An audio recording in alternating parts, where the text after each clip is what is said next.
Hi everybody. So it's been told to me that the other place had a bit too much noise, so last night you should hear. So today I would like to talk a little bit about the way we strike, the different types of strokes that we take. Because normally people, when they look at this, right, there is only one strike that everybody tends to think about. There's actually a number of them. So strike number one is if you're trying to actually cut. Strike number two, if you're trying to slice. The slicing is different, it goes against the edge. The slicing that you can see in the movies with the swords like this is in fact absolutely useless. When people slice like this, whereas typical European swords don't actually have the cutting edge, slicing. Most of the strikes with the European swords are cutting ones, because you needed to power through the armor, through the shields, cut through. Slicing typically done with sables a little bit, but it's a different type from this, right? Japanese, Asian ones in general will have obviously cutting edge as well as slicing. Anyway, just a fun, so to speak, thing. So now, going back to why we hold it like this with different strikes. If you're trying to cut, your arms typically will go, you'll put all the power in the last third of your blade. If you're trying to slice, you actually put it about here and then you drag it. That's why when you slice, your movements are a little bit more rounded. You can do the same as the European one, but it actually makes much more sense. They are more deflecting ones. Interestingly enough, the same cuts are also blocks. So we have your diagonal cuts and diagonal strikes, and both are actually deflecting ones as well to block. Same this doesn't really matter. Speaking of the stanzas, so if you are right-handed, typically your right hand will be a front, do this. But if you are left-handed, obviously the left hand is going forward and the suba, you do this. I always encourage people to do training with both arms, actually, because if you tend to have one strong one and one that is a bit of wobbly, it will eventually either your arm will try to take over, or you'll basically tear faster, and it always helps. You have two hands. Or if you're lucky and you use two hands, then more power to you, right? You can confuse people by switching arms more often. Anyway, training. So, once again, we start with the strikes, forward strikes.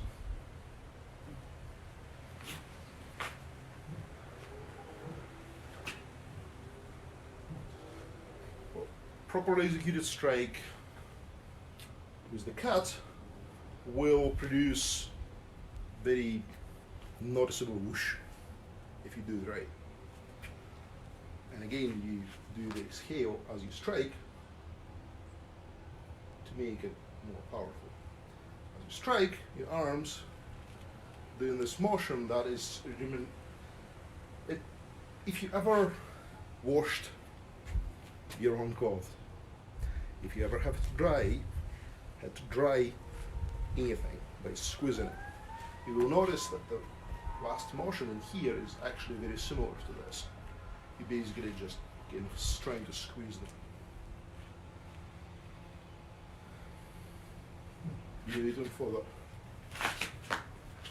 freeze, you do it slowly, It's always nice to learn how to do things slow first. Because if you do it slow, you can do it fast. If you do it fast, you not necessarily can actually do it slow. It's a weird way how our brain does things. Not to mention that if you do it slow, you can catch yourself on the mistakes that otherwise just go, whoo, I didn't see you. So do all the sides.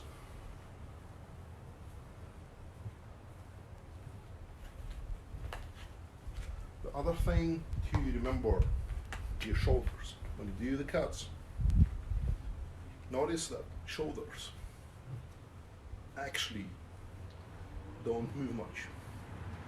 We'll do this on the different ones, and that's when your side's trying to take over. You actually, this part is almost relaxed.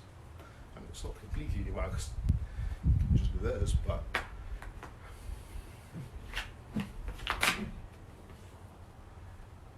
so after this, the other good strikes to learn, right, are the cuts, like I say. Because the cuts not only will help you to figure out a better way to move through the field, so to move like this, right, it helps you to go in the other stance. It also creates, well, I think Adrian called it home, right, but it is actually very good and ample description. You genuinely want to protect this triangle, right? If you end up with the cuts, and if you know how to do cuts, your triangle becomes natural. Your sword end is always in the middle, and do this.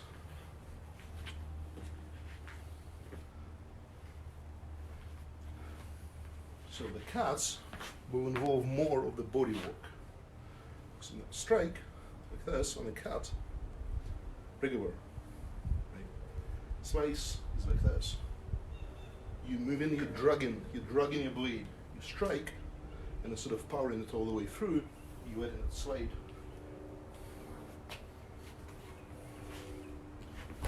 And it also looks remarkably like a box. Double advantage, right?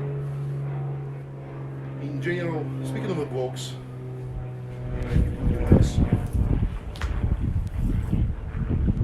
notice that if you do this, this entire side is open. If you do this, you actually protecting yourself. First of all, nobody jumps at you. Secondly, diagonal stops people from coming into you really fast. Because in old days in LARP, right, one of your typical tricks, fingers, people might remember it from the old days. Right? We used to do that.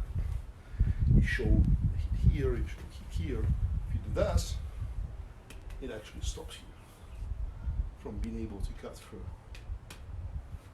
in the double strikes. Anyway, enough reminiscing. So we did the cuts, and you want to practice cuts with the steps as well, because it helps you to understand the balance in the movement.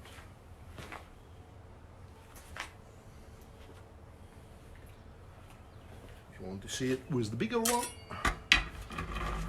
it's actually very simple. There is not a lot of difference in the way how we do this.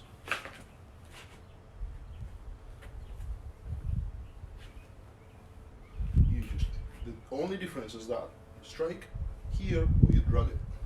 Strike and drag. If you do it with the heavy weapon, well, if you do the training with the heavy weapons, obviously it becomes harder, but you also gain more muscle. Right? And me being out of shape, I'm right now in need of all the muscles I can get backwards. So, once you've done cats, see I'm doing this. There's the footwork is another very interesting topic of how people do the sword fighting. I'll probably address it in the next video because it's the whole other discussion and it'll take forever and I can go on about it. Just know that it's a very rare that people actually agree on the footwork between different schools with different techniques, different mindsets. Right, the slidey thing that people do is, in my opinion, weird, but some people like it, so can't argue. So, back to trading. So we've done that. We learned why we need that. Now the same, if you do the cat, and instead of stopping it right here, drag it there, right, you allow yourself to go full motions.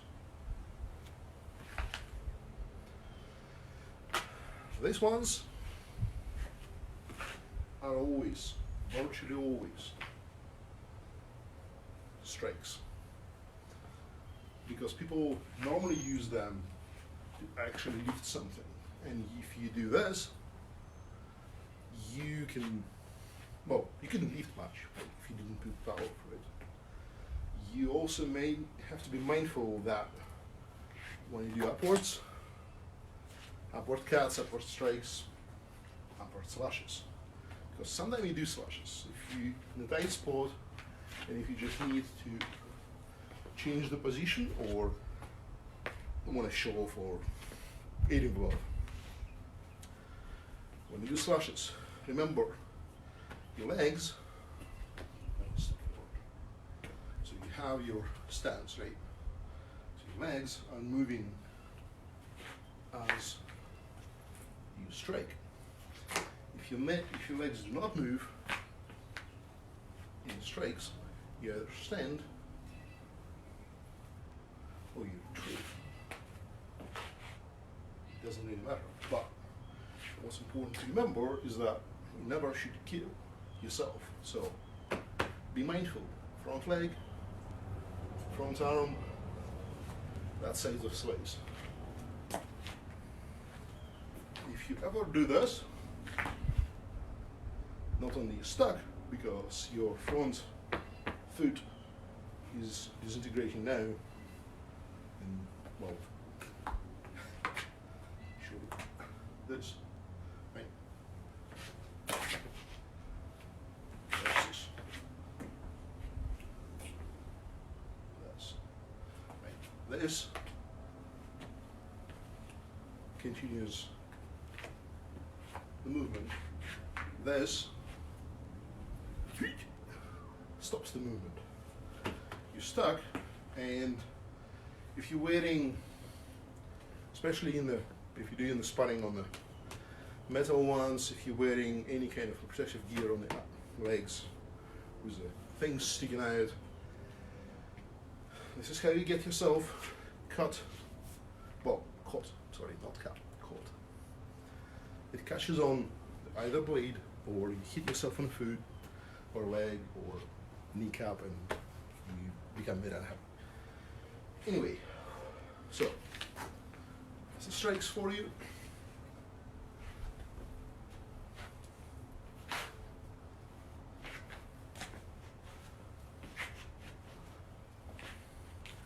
And there is the similar principle in the horizontal ones. You either slice or you cut. And away, slice stops. Right? Very rarely you want to put enough power in a hit, especially when you're sparring for reals. If you're not trying to kill somebody, you very rarely put enough power to go this it's the movie thing. It's also the movement that actually cuts through a whole bunch of stuff, and it ends up being very damaging. You want to teach yourself to stop in the zones, and you want to teach yourself to stop in the middle.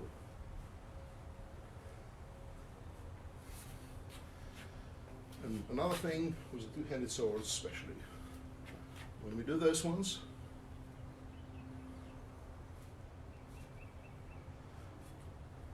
elbows. Notice the elbow work. I don't work with the shoulders. I don't want much of the tension here. I don't want too much tension here. I just allow it to be in junction. My main work is actually right here. Two-handed swords allow us to use the power level, thank you Archimedes, to do a whole bunch of movement without involving too much muscle and tiring ourselves too much. So always remember, there are two hands in here. It doesn't have to be only one hand that leads. The only time you need only one hand is when you're doing the one-handers. And it's very beneficial to be able to do two hands in other position, and just in case, being able to use your left as well as the right. It doesn't have to be as precise, it doesn't have to be as precise, it doesn't have to last as long, but it has to be trained just in case something happens to you. Left hand might be safer. Anyway, and now we're back to so strikes, cuts, strikes, cuts, forward, backward,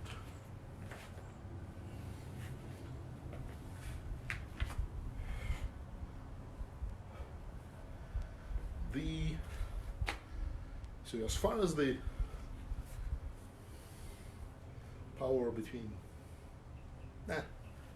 we'll talk about it later. So that is probably the simplest basics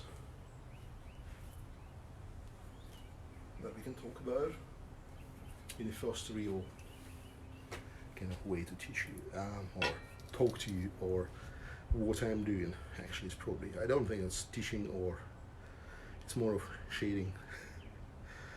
I don't think that I know enough to actually teach people anymore. Anyway, so now just basically do some freestyle practicing. If anybody got any more comments or something, they can set it, and I'll just continue doing freestyling here.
changing. Back to the booking, we go.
So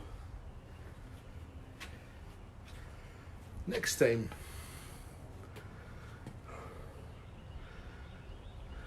let's talk about how to use,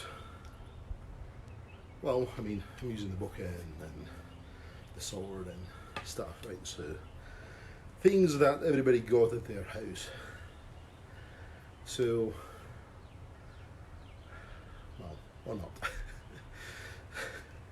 Jumping ahead. What I meant to say is that not things that everybody got in their house. However, a bunch of us got the, you know, at least mops, right? Sticks from the yard and things like that. Or some, you know, training bits and pieces and equipment. So what I'm going to try to do next time, if I don't forget tomorrow, I'll try to make a section where is the purely household items, just for fun, to see what we can use for strength and, well, strength training in the sword fighting, and what else could be used to help you train, maybe have fun with the kids, because, you know, okay, well, you've got one booking from the Sword XP, your kids probably don't have anything. You've been a bad parent, so to speak, right? Or your loved one want to join, right? And unlike me, I don't have the collection of training stuff. So if it's of interest to anybody, of course. So let's try to do that, because I used to do that when I was younger and didn't have much. So thank you everybody for watching. I'm gonna wrap it up now and stream by myself. Hope I didn't waste much of your time. Maybe you see something, maybe you didn't. Anybody, stay safe out there and good luck.